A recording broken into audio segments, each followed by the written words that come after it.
You know, we often think of English fluency as something we need for a business meeting, or maybe to pass an exam. But what if it's actually the key to unlocking, well, deeper human connections? In this explainer, we're going to explore 5 really powerful phrases that do way more than just improve your vocabulary.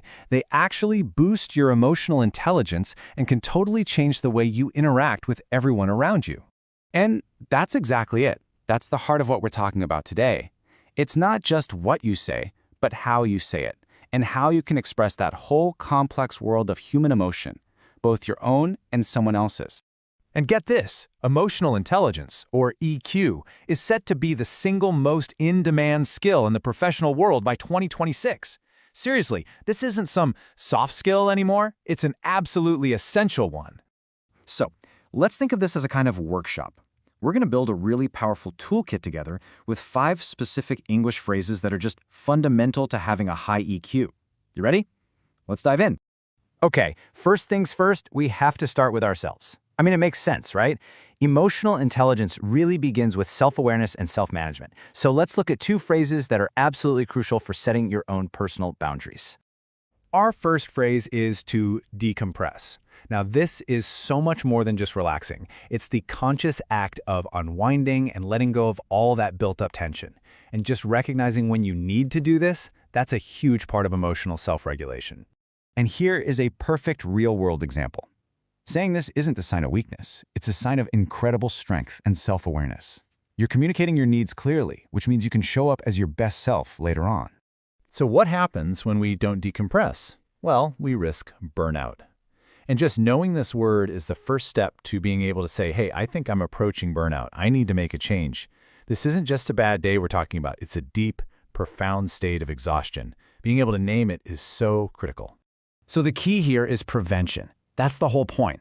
By understanding the term burnout, you can start having more open, honest conversations about workload, about stress, and about mental health long before it's too late. And that, right there, is the key to sustainable success. All right, let's move on to our next section.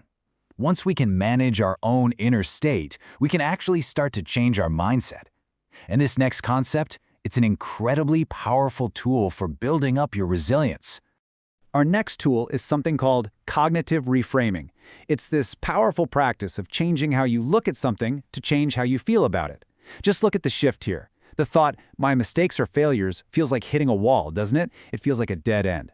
But the reframed thought, my mistakes are learning opportunities, completely transforms that feeling. A simple phrase you can actually use is, okay, what's another way to look at this? Or what can I learn from this? That tiny shift in your language, that's EQ in action. And that brings us perfectly to our final part.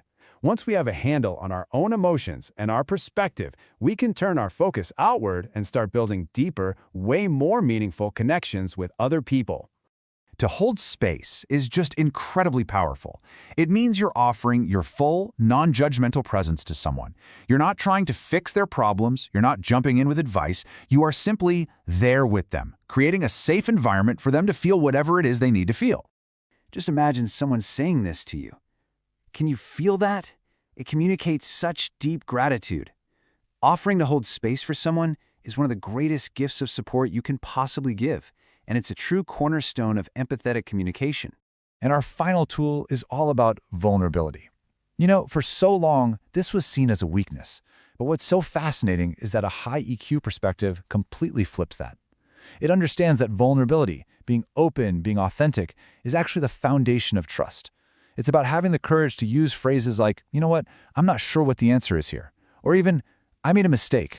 And this is where it becomes a total game changer, especially in a team setting. When a leader says something vulnerable like that, it doesn't make them look weak. It makes them human. It gives everyone else on the team permission to be real too. And that creates a culture of psychological safety where true collaboration can actually happen. So, let's do a quick review of the powerful new tools we've just added to our EQ toolkit. These are going to help us navigate the complex world of emotions with a whole lot more grace and skill. So, your new toolkit now includes saying, I need to decompress, and recognizing the signs of burnout to manage yourself, using cognitive reframing to shift your perspective, and offering to hold space and embracing vulnerability to build those powerful connections. Just think about it for a second. Is there one that really hits home? Maybe one you need to practice for yourself, or perhaps one you could offer to someone else in your life. Your answer could be a great starting point for your whole EQ journey.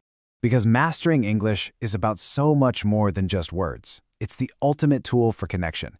If you want to keep building these skills, comment EQ below, and I'll send you a bonus list of empathy phrases. And of course, make sure you subscribe